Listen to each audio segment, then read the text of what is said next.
Hello student, class 10th exercise 14.1 question number 8। A bag contain 3 red ball 5 black ball. A ball is drawn at random.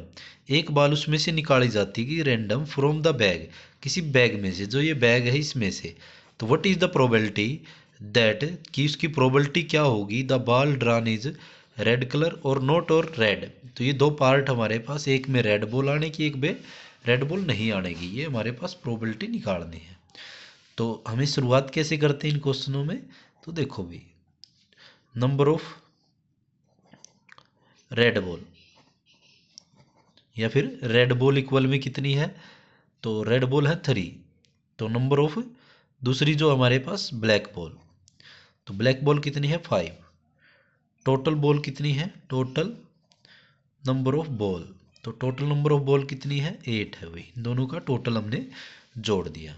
तो इस type से सबसे पहले हमें ये बॉल्स की संख्या लिखनी होती है।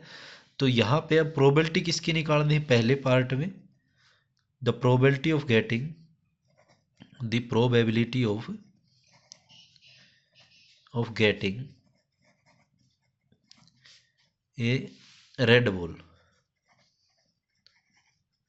तो रेड बॉल की प्रोबेबिलिटी निकालनी है। फार्मूला क्या होता है, number of favourable cases, favourable cases upon में टोटल केसेस, ये पूरा लिख देना आप।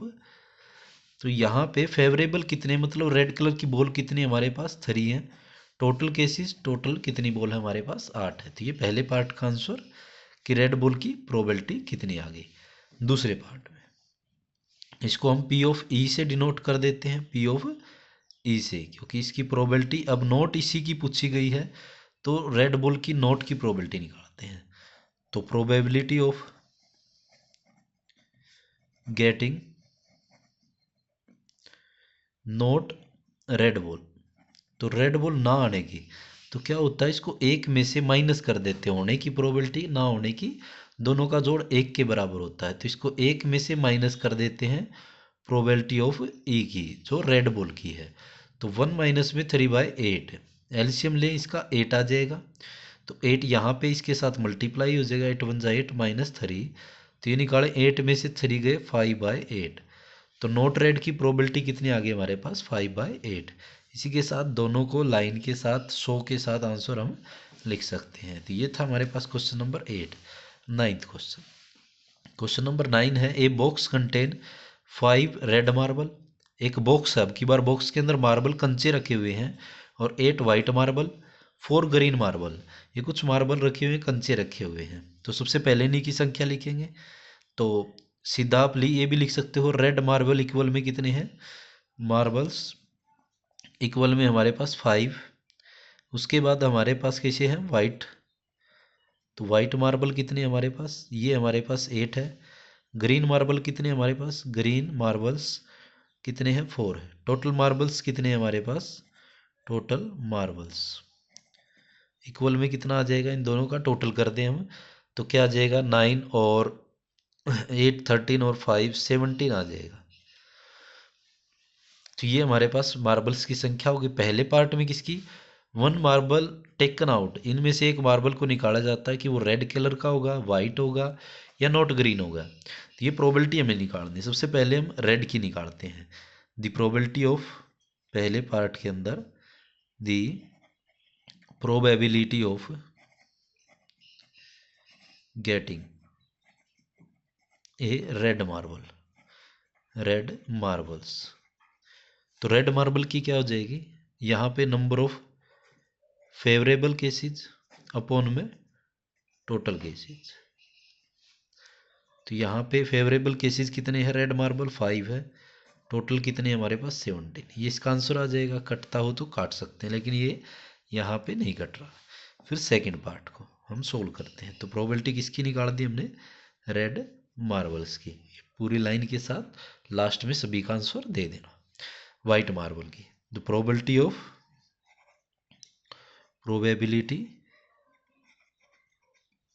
Of getting a white marble, white marble. Number of favourable cases अपन में टोटल केसेस, वाइट कितनी हमारे पास 8 है, टोटल कितनी है 17 है। तो ये हमारे पास वाइट की प्रोबेबिलिटी आ गई। थर्ड पार्ट में सबसे पहले यहाँ पे देखो नोट ग्रीन की पूछी गई है, तो सबसे पहले इन क्वेश्चनों में क्या करें, हम पहले ग्रीन की निकाल देते हैं। पहले हम ग्रीन की प्रोबेबिलिटी निकालते हैं, उसको 1 में से माइनस कर देंगे। The probability of getting A green marble, तो ग्रीन की निकालेंगे तो क्या आ जाएगी, टोटल है ग्रीन की 4 अपॉन में टोटल 17, तो ये पी ऑफ ई मान लेते हैं हम इसको। अब नोट ग्रीन की निकालनी है, तो probability of getting note green, तो नोट ग्रीन की कैसे निकालेंगे, 1 में से इसको क्या कर देंगे, पी ऑफ ई को माइनस कर देंगे। जब भी नोट की पूछे जाए यस की निकाल के उसको 1 में से माइनस कर सकते हैं। तो 4/17 को माइनस करेंगे, 17 एलसीएम, तो यहाँ पे 17 इसके साथ मल्टीप्लाई, माइनस में 4, कितना बच जाएगा 13/17। यही सभी को हम एक एक करके इनके आंसर्स को सो देयर फोर के साथ लिख देंगे। तो ये था हमारे पास क्वेश्चन नंबर 9। करते हैं क्वेश्चन नंबर 10। ए पिगी बैंक, पिगी बैंक जो होता है छोटे बच्चों के लिए जो गुल्लक होता है, कंटेन 150 पैसे कॉइन, 50 पैसे के 100 सिक्के हैं उसमें, और 51 रुपीज़ कॉइन, 1 रुपये के 50 सिक्के हैं, और उसके बाद है 22 रुपीज़ कॉइन, 2 रुपये के 20 सिक्के हैं, और 10 सिक्के 5 रुपये के हैं। तो if equally likely one of coin will be fall, एक कॉइन जो है वो बाहर फॉल गिर जाता है, out of वेहन bank turned upside, जब हम ऊपर की तरफ उसको उठाते हैं तो उसमें से एक कॉइन जो है वो बाहर निकल जाता है। तो व्हाट इज द प्रोबेबिलिटी, तो उसकी संभावना क्या होगी, दैट कैन बी कॉइन, कि वो कॉइन 50 पैसे का होगा तो उसकी प्रोबेबिलिटी क्या होगी, और वो 5 रुपये का नहीं होगा उसकी प्रोबेबिलिटी क्या होगी।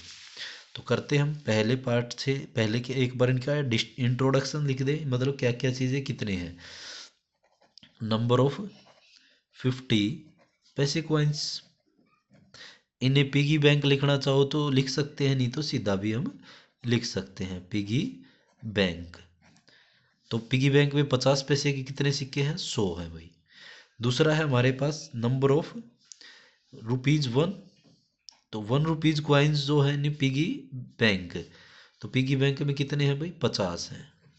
दूसरा अगला है 2 रुपये के सिक्के कितने हैं, number of ₹2 coins in A piggy bank, कितने हैं 20 है।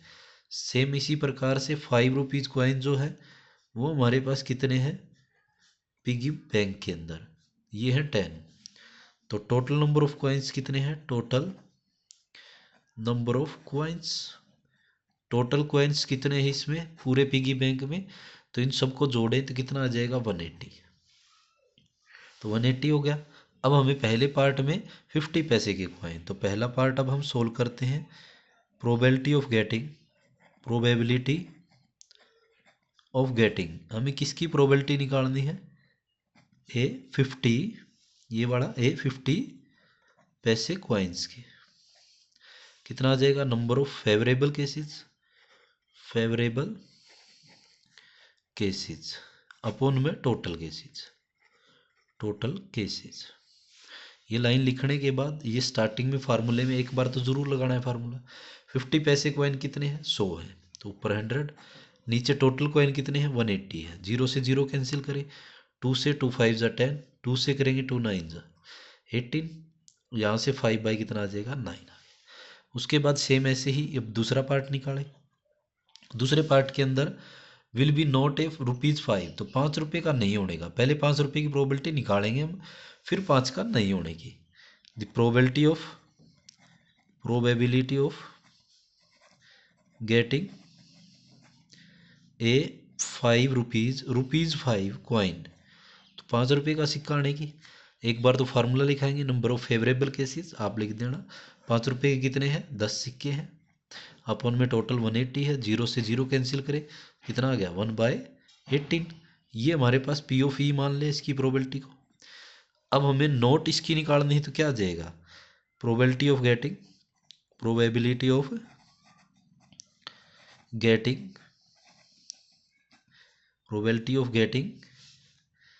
नोट ₹5 कॉइन, ₹5 का सिक्का ना आने की, तो एक में से पी ऑफ ई मतलब ₹5 के सिक्के के आने की प्रोबेबिलिटी को माइनस कर देंगे। तो 1 माइनस में 1/18 कितना आ जाएगा, 18 एलसीएम ले ले, इसके साथ मल्टीप्लाई, -1 है ये एज इट इज क्योंकि इसके साथ एलसीएम है ये।